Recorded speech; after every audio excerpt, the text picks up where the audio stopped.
Hello everyone, I'm getting started with a new project coming up soon and I wanted to wax my own canvas for that. So here are a few things that you're going to need. You're going to need your canvas, something to protect your surface with, some aluminum foil, your iron, your wax, and some scissors. So I'm going to take a few minutes here, kind of clear things off and protect my surface. What I'm using to protect my surface is this brown shipping paper. It's the thick stuff that you wrap the outside of a package with, sort of like your brown paper packages tied up with string situation. I'm going to protect my iron with some aluminum foil. Now, if you have an old iron that you don't mind messing up, that you're only going to use for projects like this, then you're welcome to use that. But this is the only iron that I have, so I'm going to protect it with the foil. So setting my wax aside, and I'll explain the wax in just a moment, I'm going to spread my paper out and I'll end up attaching this down with some masking tape. Now, you're probably all noticing what I'm doing here and noticing my mistake. I do correct it a little bit later. I realize, don't need to be ironing on that mat, so I will stop and pull it out from under the paper, leaving the paper there. You might miss where I do that, but it does happen. I protected, I saved the mat.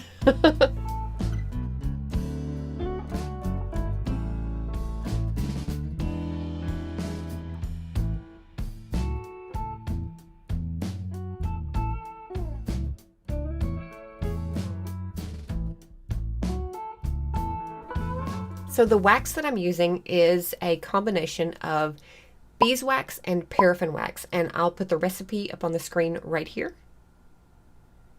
Now I've already blended these a while back. This is the same wax that I use on my, I have a raw wood tabletop in my kitchen. I don't have any polyurethane or resin or anything covering it, so I clean it and wax it regularly to protect the surface of the wood and keep it from staining.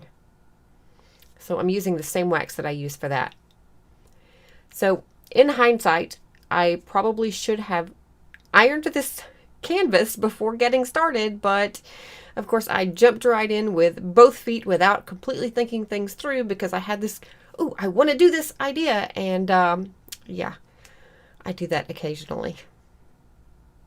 So I watched videos forever ago on how this is done, and I didn't do it that way for some reason. I thought, I'm just going to try it this way and see if it works. So I was going to sort of rub the wax into the fabric, and you'll see in a minute when I start ironing it that it isn't as saturated as it needs to be. So I will actually go back and take the wax to the kitchen, put it in a double boiler, in the jar that it's in, because the jar it can handle that, and melt it down.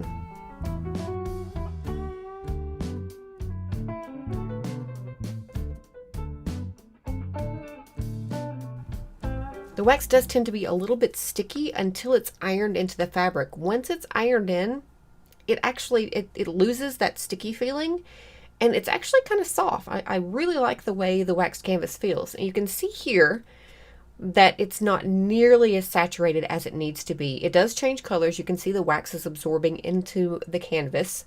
And this is a heavier weight canvas as well, so it takes a little bit more. But I did only end up doing one coat. I think in some of the videos that I've watched in the past on how it's usually done, people will do more than one coat, but I got a really good saturation, and I ran out of wax, so one coat it is. So here you can see I'm trying to figure this out. I'm like, oh, okay, maybe I'll just melt it on the iron. It didn't work. So yeah, this piece of canvas is going to be used for an upcoming project. I did a poll here on YouTube a few days ago asking if people would like me to demonstrate how to draft and sew a simple zippered tote pattern. So I'm going to be doing that, and I'm going to be using waxed canvas for that. And this is the piece of canvas that we'll be using. So keep an eye out next week for that. And through the magic of editing, you didn't have to wait for me to melt the wax. There it is. And I just used a canning tool to bring it from the kitchen because it's still pretty hot. Of course, got to use the trusty butter knife tool to stir that with, and I just wiped it off on the canvas because it's going to get melted in there anyway, and I didn't want to waste any.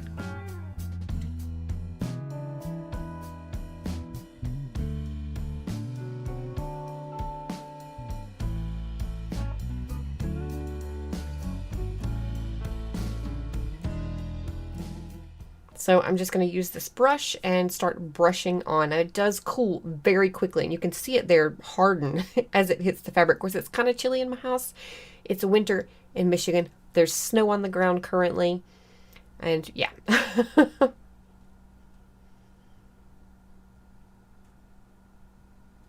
You'll be able to see clearly that the saturation is much better. And I can see spots in a few minutes once I start ironing that need to be touched up, and I touch those up as I go. And ironing it from both sides does help with that. It's really important that you iron it from both sides, because whereas it looks like it's saturated from the front side, when you turn it over, you can sometimes see a lighter spot on the back that also needs a little more wax. So you can kind of flip it over, iron it, look at the spots that need more wax, fill those in, and go from there.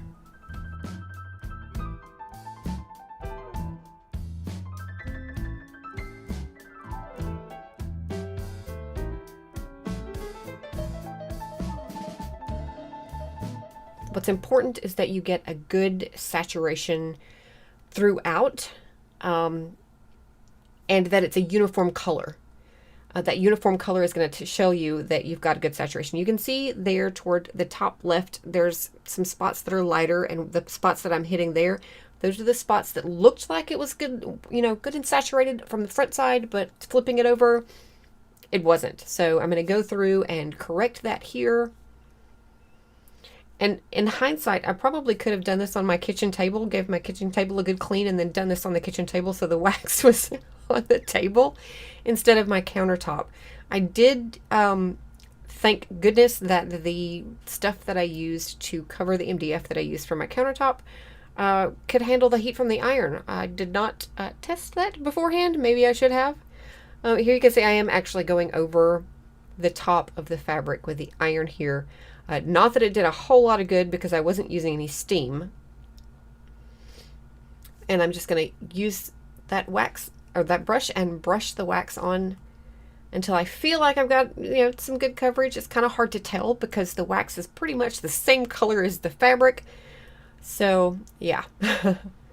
At this point, I started getting low in the jar. So I don't know why I went back to rubbing it on like this, but I did. So I'm going to head back to the kitchen and melt the rest of that wax once I iron this again. Voiceovers are fun because you forget exactly what you did when you were doing it, and you think you know where you're going with it. Or at least me, because I feel old sometimes because my memory is horrible. But anyway, heading back to the kitchen to melt that, and with a snap, we are back and ready to go back to work. So I feel like I had just enough wax to get a pretty good saturation throughout the canvas. And you'll see at the end, it looks pretty uniform, so I think we're good to go to use it on the next project. So I'm just going to let you watch me work on this some more, and I'll pop some music in, probably here to the end, and also in the spaces where I'm not talking previously. And I will see you all next week. Keep an eye out for the video that details the materials that you'll need for the project that is upcoming, and alternates, because I don't want you to have to go out and buy something that you don't have unless you absolutely want to. So I'm going to give alternate methods as I go through the making of the bag.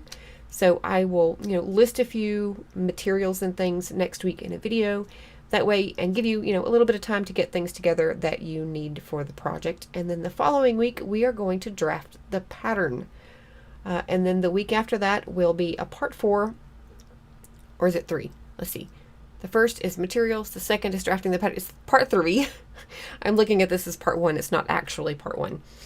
Part 3 will be sewing the bag. It's going to be super quick and super simple, and I hope this helps those who are new to bag making especially, or who have never drafted a pattern themselves, to be able to jump in with both feet and get running.